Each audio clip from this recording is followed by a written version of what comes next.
Yes, everybody, my name is Stephen Howson. Welcome to today's video. We are going to be looking at the 5 things that we learned on international break this weekend.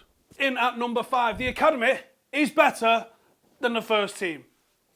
The reasons for that we can go into, and we can go into that in high detail. But if you just look on the face of things, Angel Gomes getting a brace against Italy. Brandon Williams also featuring in that game.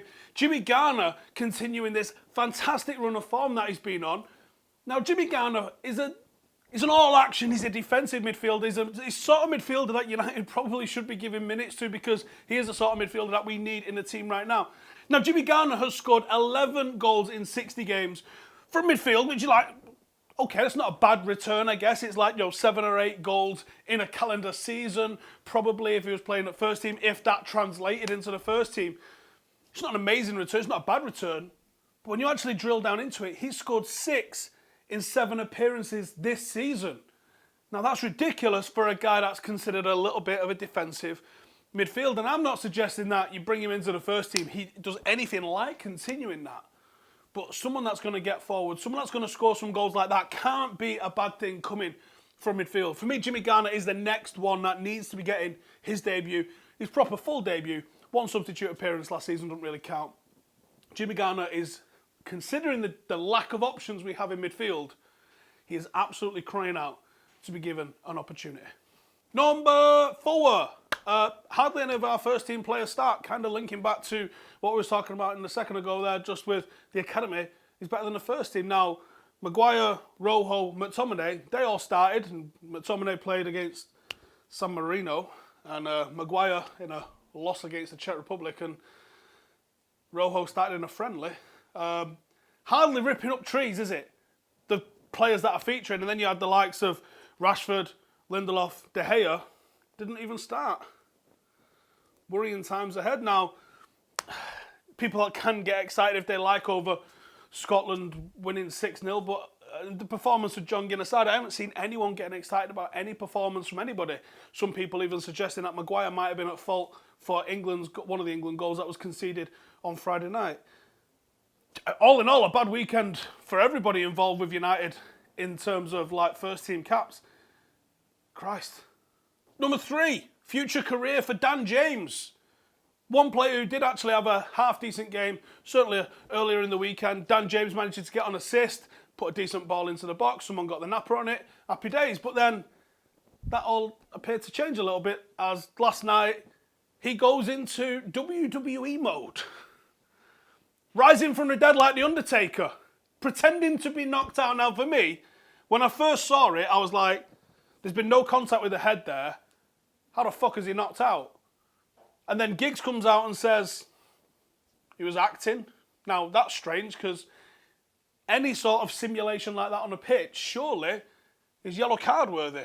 And the players coming out saying, I wasn't knocked out. And you're like, what a strange situation had by all this was. Dan James having a pretty decent season at Manchester United, having a pretty decent go of it with Wales. Why are you pretending to be knocked out? Weird, that. Number 2, even though we're shit, we're still the biggest news that's out there. You might have seen this going around this weekend. Marcus Rashford wins Manchester United Goal of the Month for September, scoring their only goal of the month, and it was a penalty. Ha ha ha, ho ho ho. Anyone with a brain knows that it wasn't United's only goal that we scored in September. Are people too fucking thick to do 1 second of research or even have 1 second of memory?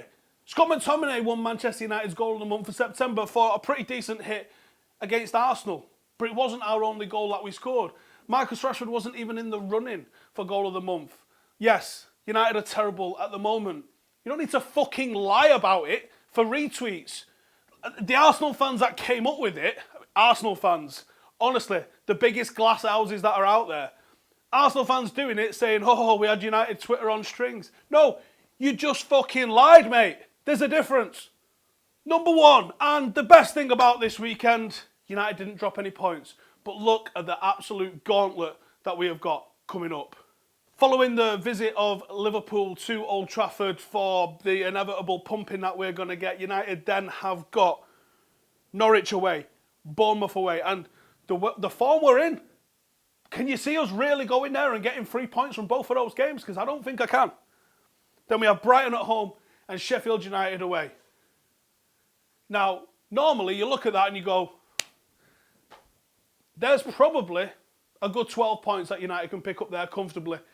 And you know what? The form we're in, probably take a draw at home against Liverpool. But even a draw is not a good result.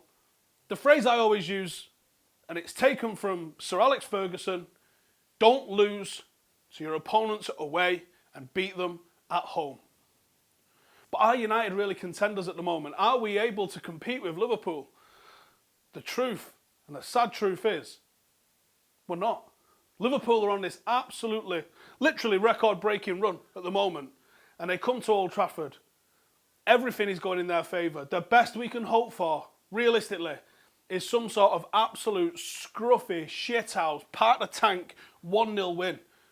Realistically, we'd all take a draw if it was on the table right now. And that is an absolute sad indictment of the situation Manchester United find ourselves in. We're turning to an 18-year-old in Mason Greenwood and going, can you pull us out the shit, brother? We're turning to injured, out-of-form players and going, maybe you can just turn it round based on nothing but fresh air. And we've still got international games tonight where, actually, half of these points that I've just made could probably get undone, apart from the fact that we're getting pumped on Sunday. I think that's pretty inevitable. God, that's depressing. Anyway, before you go, make sure to check out the link in the description below and come and check out our Patreon. We are looking at booking in some live podcasts with some ex-United players. And you guys can come along to it too. There's going to be a live audience, but you can only come and you can only watch that podcast if you're a member of our Patreon.